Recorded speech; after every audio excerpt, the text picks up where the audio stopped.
नागपुर जिला मध्यवर्ती सहकारी बैंक घोटाले मामले में कोर्ट ने विधायक सुनील केदार और 5 अन्य आरोपियों को 5 साल की सजा सुनाई है, जिसके बाद भाजपा केदार के खिलाफ आक्रामक हो गई है।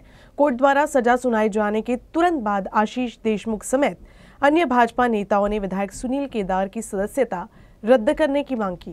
नागपुर जिला सहकारी बँकेमध्ये झालेल्या गव्हर्नमेंट सिक्युरिटीच्या घोटाळ्यामध्ये सुनील केदार दोषी आढळले आहेत।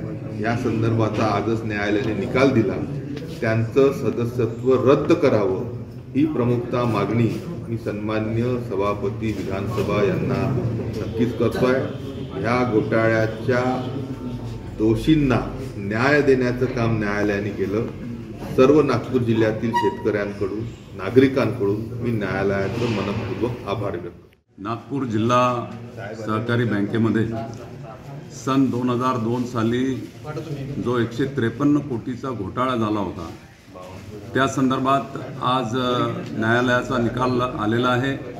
श्री सुनील केदार यांना 5 वर्षाची सजा झालेली आहे। या निकालाचं आम्ही सर्वजण मनपूर्वक स्वागत करतो। ज्या पोटतिडकीनं या बँकेची भरभराट झाली, कष्टकरी असतील, शेतकरी असतील, नोकरदार असतील, पतसंस्थेचे लोक असतील, यांनी शेकडो कोटी रुपये या बँकेमध्ये विश्वासाने ठेवले होते।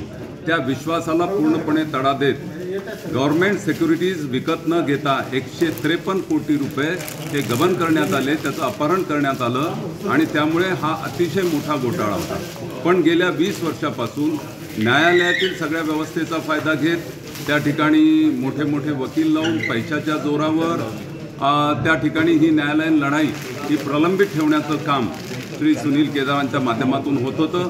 पण श्री ओमप्रकाशजी कांबडी यांनी अतिशय धैर्यानं हा लढा या ठिकाणी दिलेला आहे आणि आज अंतिमतः याचा निकाल आलेला आहे। मी या निकालाचं मनपूर्वक स्वागत करतो। नागपूर जिल्ह्यातील सर्व जनतेतर्फे सुद्धा मी या निकालाचं मनपूर्वक स्वागत करतो।